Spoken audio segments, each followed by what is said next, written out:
To keep it simple, let's assume a write-through protocol and reconsider the code we saw in the last class. A snooping protocol will inform other processors about writes made by a processor.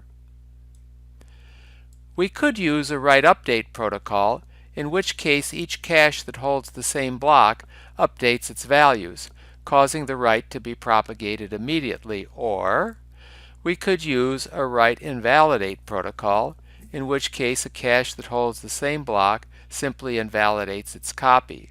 If the block is needed later, a cache miss will occur and it will be fetched from main memory. In order for snooping to work, the bus must be atomic.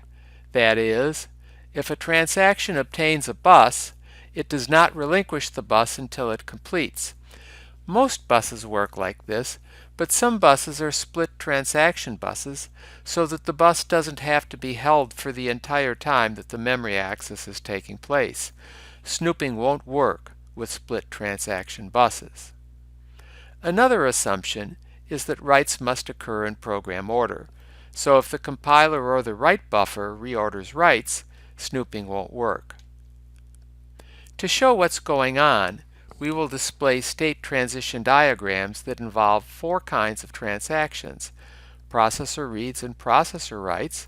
These are reads and writes initiated by a processor. And when a processor transaction goes out on the bus, other processors will snoop that transaction.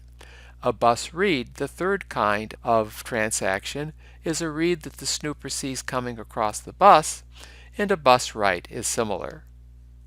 Here is the state transition diagram for the write-through protocol. If a block is in state I or not cached, a read by the processor induces a read across the bus and transitions the line to the valid state. But since the protocol is no write allocate, a processor write causes a bus write, but does not read the bus into the block into the cache, nor transition it to the valid state. A processor read in the valid state keeps the block in the valid state. So does a processor write, but it also causes a write to be sent out over the bus. If a bus write is snooped by a processor that has the line in state V, it invalidates the block, transitioning to state I. Note that a processor write causes a bus write, which invalidates the block in all other caches. Thus, if a line has been modified, it is valid in only one cache. But if a line is clean, it may be valid in more than one cache. If it's already cached, a read by another processor just caches it in that other processor's cache without affecting other cached copies. In a coherent system, reads need to see the value that was written most recently. Do they? Well, if a read causes a read miss, then it goes to memory, and since the protocol is write through, main memory is always up to date. But if the read hits in the cache, it doesn't go to main memory. But if the most recent write was by this processor, then we know that the cache is up to date.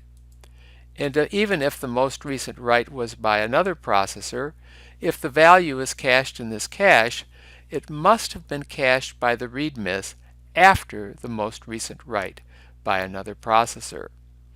Thus, all reads see the latest value written. In a bus-based system, writes are totally ordered by the sequence that they go across the bus.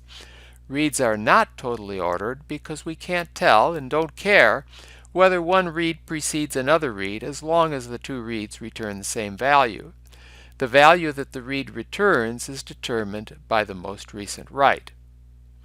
A read is said to follow a write if the read generates a bus transaction, a read miss, that follows the write transaction.